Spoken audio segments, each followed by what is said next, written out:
নমস্কাৰ শ্ৰোতাসকল আকাশবাণী গুৱাহাটী কেন্দ্ৰৰ আঞ্চলিক বাতৰি বিভাগৰ ভাৰত বিকাশ ডায়েৰী শীৰ্ষক এই বিশেষ অনুষ্ঠানলৈ আপোনালোকক স্বাগতম এই অনুষ্ঠানত আমি ৰাজ্যখনৰ সংসদীয় সমষ্টিসমূহৰ বিষয়ে সবিশেষ তথ্য আপোনালোকক দিয়াৰ প্ৰয়াস কৰি আহিছো আজিৰ অনুষ্ঠানত আপোনালোকক লৈ যাবলৈ ওলাইছো দৰং উদালগুৰি সংসদীয় সমষ্টিলৈ অনুষ্ঠানটি আমালৈ যুগুতাই পঠিয়াইছে মংগলদৈৰ পৰা আমাৰ দৰং জিলাৰ সংবাদদাতা ময়ূখ গোস্বামীয়ে দৰং উদালগুৰি সংসদীয় সমষ্টি দেখাত এটা নতুন সমষ্টি যদিও ইয়াৰ ইতিহাস অসমৰ অন্যতম গুৰুত্বপূৰ্ণ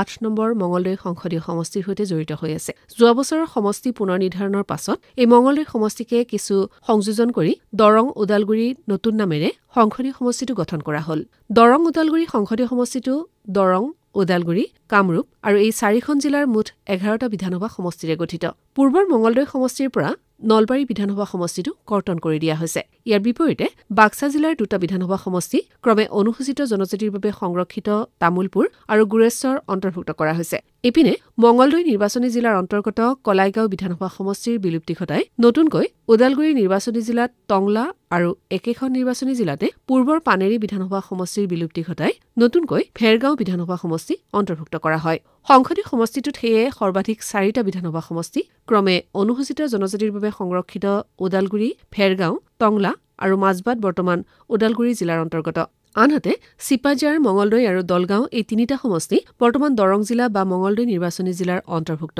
কামৰূপ জিলাৰ সংসদীয় সমষ্টিটোত অন্তৰ্ভুক্ত বিধানসভা সমষ্টি দুটা ক্ৰমে কমলপুৰ আৰু ৰঙিয়া যোৱা ৮ ফেব্ৰুৱাৰীত প্ৰকাশ কৰা চূড়ান্ত ভোটদাতাৰ তালিকা অনুসৰি সংসদীয় সমষ্টিটোত মুঠ ভোটদাতাৰ সংখ্যা হৈছে ২১,৮৭,২০৪ গৰাকী ইয়াৰে 4টা বিধানসভা সমষ্টিৰ ওদালগুৰিত মুঠ ভোটদাতাৰ সংখ্যা ৬,৮৯,২০৬ গৰাকী পৰিসংখ্যাৰ দিশৰ পৰা ক'বলৈ গ'লে ২০১৪ চনৰ নিৰ্বাচনতকৈ সংসদীয় সমষ্টিটোত আসন্ন নিৰ্বাচনত বৃদ্ধি পোৱা ভোটদাতা ৩,৮০,০০০তকৈ অধিক তিনিটা বিধানসভা সমষ্টিৰে গঠিত দৰং জিলাত মুঠ ভোটদাতাৰ সংখ্যা সৰ্বাধিক ৬,৯৭,৯৫৮ গৰাকী সংসদীয় সমষ্টিটোত অন্তৰ্গত কামৰূপ জিলাৰ দুটা বিধানসভা সমষ্টিৰ মুঠ ভোটদাতা ৩,৮৮,৩৭৬ গৰাকী একেদৰে বাক্সা জিলাৰ দুটা বিধানসভা সমষ্টিৰ ভোটদাতা ৪,১১,৬৬৪ গৰাকী সৰ্বাধিক ভোটদাতা থকা দৰং জিলাত মুঠ ভোটদাতাৰ ভিতৰত ৩,৫৩,৬৮৩ গৰাকী পুৰুষ আৰু ৩,৪৪,২৬০ গৰাকী মহিলা ভোটদাতা তৃতীয় লিংগৰ ভোটদাতাৰ সংখ্যা হৈছে ১৫ গৰাকী এই ভোটদাতাসকলে আসন্ন সাধাৰণ নিৰ্বাচনত জিলাখনৰ মুঠ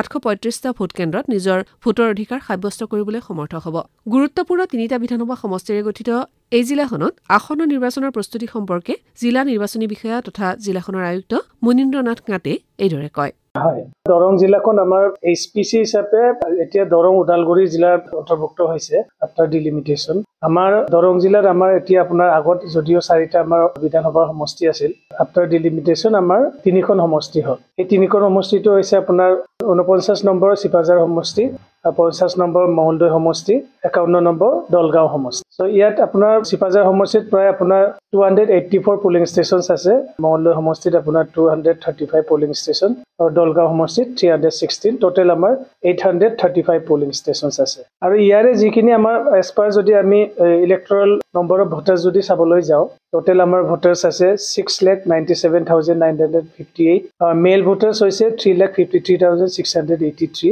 আৰু ফিমেল ভোটাৰ হৈছে 3,44,260 আপোনালোকে গম পাই কি হবে আমি যিখিনি ট্ৰান্সজেন্ডাৰ এইখিনিও আমি এবাৰ ভোটাৰ লিষ্টত অন্তৰ্ভুক্ত কৰিছো আমাৰ 15 গৰাকী ট্ৰান্সজেন্ডাৰৰ ভোটাৰ্ছ আছে আৰু ইয়াত যদি আমি সেগ্ৰিগেট কৰিবলৈ যাওঁ আপোনাৰ সিনিয়ৰ ভোটাৰ্ছ আমি যেটো 80+ আমাৰ 80+ টু 100 আমাৰ টোটেল ভোটাৰ্ছ আছে 7,947 100+ আছে আমাৰ 182 আমাৰ এতিয়াও আমাৰ দৰং জিলাত ভোটাৰ্ছ আছে আৰু আমাৰ যি বিশেষভাৱে সক্ষম লোকৰ ভোটাৰ্ছ আমাৰ 7,817 আছে আৰু ইয়াং ইলেক্টৰেলছ আমাৰ এইবাৰ নতুনকৈ 18 টু 19 অন্তৰ্ভুক্ত হৈছে প্ৰায় 7,241 ইয়াং ভোটাৰ্ছ আৰু ইয়াতে আমাৰ যেটো আমি ইলেকশ্যন প্ৰিপাৰেচন যেটো আমাৰ ইভিএমএ হওক বা বেলট ইউনিটে হওক বা ভিভিপেটে হওক আমাৰ ৰিকোয়াৰমেন্ট আছে আপোনাৰ যেটো আপোনালোকক ইতিমধ্যে ক'লো মই 835 পোলিং ষ্টেচনছ আছে আমাৰ প্ৰেজেন্টলি আমাৰ 1560 আমাৰ বেলট ইউনিট আছে আমাৰ 1112 আমাৰ মানে কন্ট্ৰোল ইউনিট আছে 1546 আমাৰ ভিভিপেট আছে আমাৰ মানে এডিশনাল আছে আমাৰ লগাতকৈ আমাৰ বেছি আছে যেহেতু ইলেকশ্যনৰ সময়ত এমাৰ্জেন্সি দৰকাৰী হয় এইখিনি আমাৰ বাফাৰ ষ্টক থাকে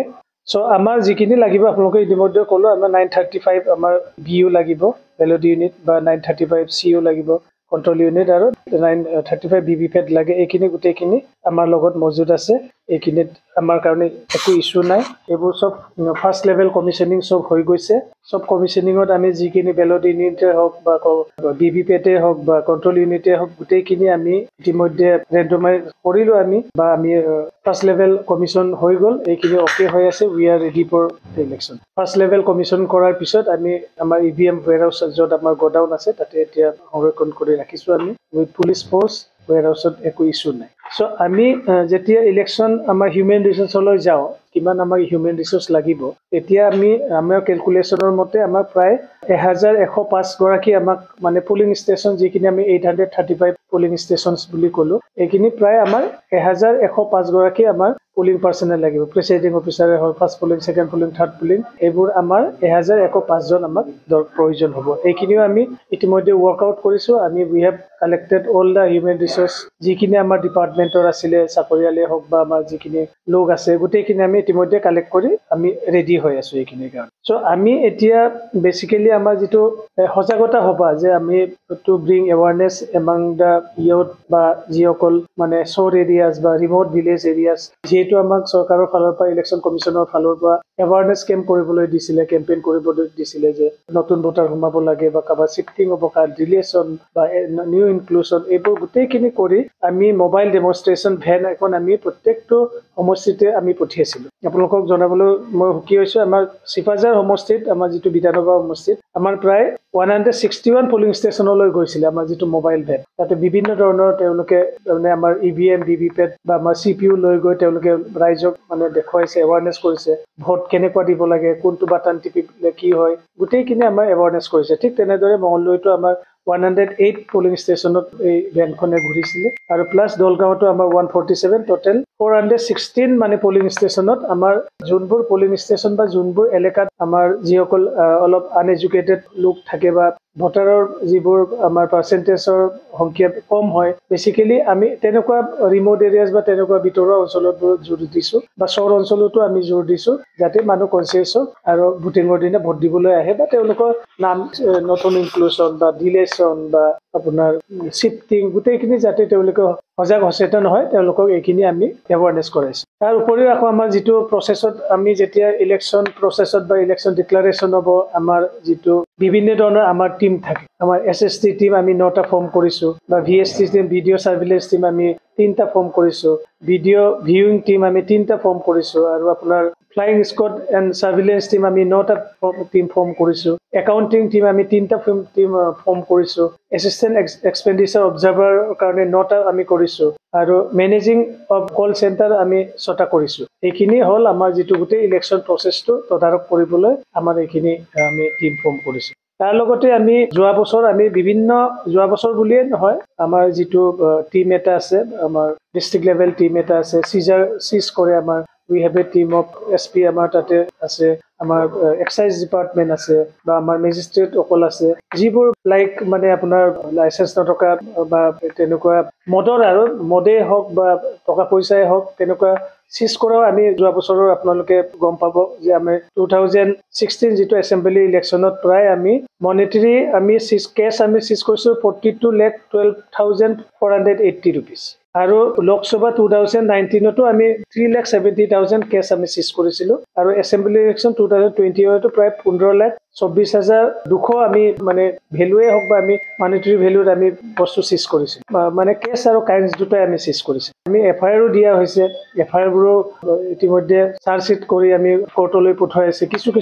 আপোনাৰ কেছ ডিছপ'জ হৈছে কিছু কেছ চলি আছে এতিয়ালৈকে যিমান পুলিং ষ্টেচন আছে BLO আমাৰ 835 আছে তেওঁলোকে সজাগ সচেতন তেওঁলোকে বহুখিনি আমাক সহায় কৰিছে আমাৰ যিহেতু আপোনালোকক ক'বলৈ মই সুখী হৈছোঁ আমাৰ যিসকল আমাৰ ডেড ভোটাৰ্ছ আছিলে মৃত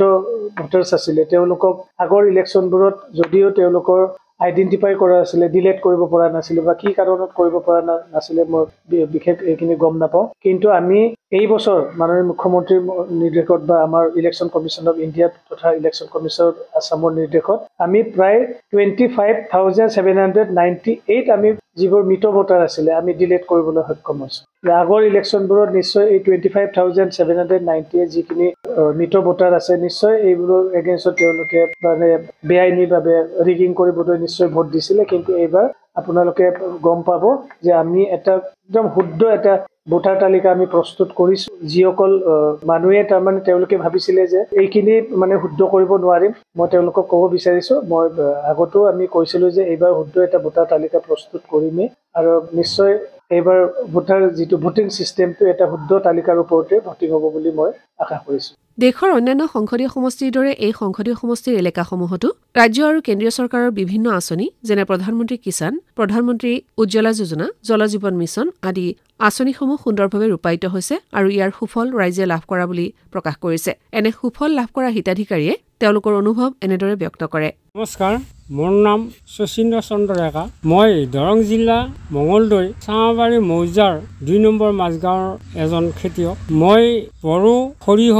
আৰু শালি খেতি কৰোঁ, প্ৰত্যেক বছৰ কৰোঁ। মোৰ বহুত খৰচ হয়, কিন্তু কৃষক নিধিৰ প্ৰাইম মিনিষ্টাৰৰ যিটো পইচাৰ সেইটো পইচাৰ পৰা মই বহুত সহায় পাইছোঁ আৰু সেই সহায়ে মোক বহুত উপকাৰ কৰিছে। নমস্কাৰ, মোৰ নাম শ্ৰী ইনুমা চহৰীয়া। মই দৰং জিলাৰ উন্দোলাঝাৰ পঞ্চায়তৰ অন্তৰ্গত উন্দোলাঝাৰ গাঁৱৰ বাসিন্দা। চৰকাৰে আগবঢ়োৱা ৰন্ধনজ্যোতি আঁচনিৰ অধীনত উজ্জ্বলা গেছ পাইছোঁ। আগতে মোৰ বহুত কষ্ট হৈছিল, খৰি পোৱা নাযায় আৰু খৰিৰ জুই ধোঁৱাই মোৰ চকুৰ বিষ, মূৰৰ বিষ সৃষ্টি কৰিছিল। এতিয়া মই সেইবোৰৰ পৰা মুক্ত। মই সকাহ পাইছোঁ, চৰকাৰক মই ধন্যবাদ জনাইছোঁ।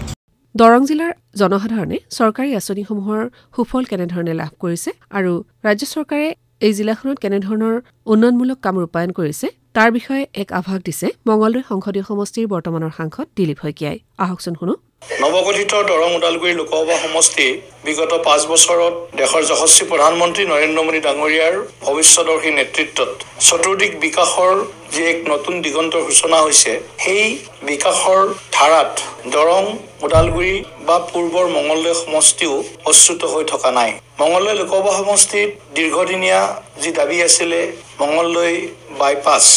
NH-15 মাজেৰে এই বাইপাছৰ ইতিমধ্যে অনুমোদন হোৱাই নহয়, প্ৰায় 535 কোটি টকাৰে এই বাইপাছৰ নিৰ্মাণ কাৰ্য পূৰ্ণ গতিত আৰম্ভ হৈছে আৰু আমি এবছৰৰ ভিতৰতেই আমি এই কাম সম্পূৰ্ণ কৰাৰ দিশত আমি আগবাঢ়িছোঁ। জনজাতি বিশ্ববিদ্যালয়ৰ এটা কেম্পাছ স্থাপন কৰাৰ দিশতো আমি কিছু আগবাঢ়িছোঁ। ইয়াৰ লগে লগে প্ৰায় 1100 কোটি টকাৰে মঙলদৈত স্কিল ইউনিভাৰ্চিটিৰ কাম পূৰ্ণ গতিত আমি আৰম্ভ কৰিছোঁ। মঙলদৈত কেঞ্চাৰ হস্পিটেল ইতিমধ্যে ৰাইজৰ সেৱাৰ বাবে মুকলি হৈছে। মঙলদৈত দীনদয়াল উপাধ্যায় মহাবিদ্যালয়, দৰঙৰ মঙলদৈ দলগাঁও সমষ্টিৰ সীমান্তত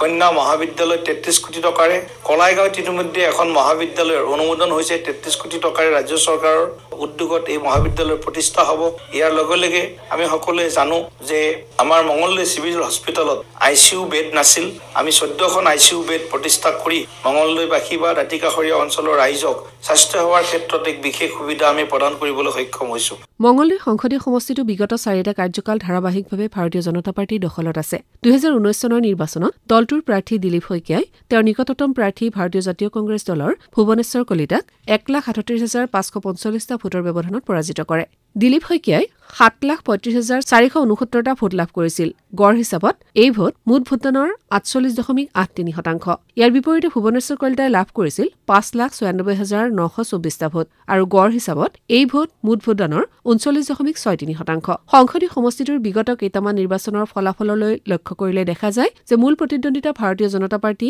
আৰু ভাৰতীয় জাতীয় কংগ্ৰেছ প্ৰাৰ্থীৰ মাজতে সীমাবদ্ধ থাকে। আনহাতে প্ৰতিটো নিৰ্বাচনত ভাৰতীয় জনতা পাৰ্টীয়ে লাভ কৰা ভোটৰ অংশ ধাৰাবাহিকভাৱে বৃদ্ধি পাই আহিছে। শ্ৰোতাসকলে ইমান পৰে ভাৰত বিকাশ ডায়েৰী অনুষ্ঠানত দৰং ওদালগুৰি সংসদীয় সমষ্টিৰ বিষয়ে শুনিলে। আজি এই অনুষ্ঠানটি আমালৈ যুগুতাই আগবঢ়ালে মঙলদৈৰ পৰা দৰং জিলাৰ সংবাদদাতা ময়ূখ গোস্বামীয়ে। অনুষ্ঠানটিৰ প্ৰযোজনা কৰিলে মানস প্ৰতিম শৰ্মাই, সহযোগিতা আগবঢ়ালে আমিনুল ইছলামে। আজি ভাৰত বিকাশ ডায়েৰী অনুষ্ঠানটিৰ ইমানতে অন্ত পৰিল। নমস্কাৰ।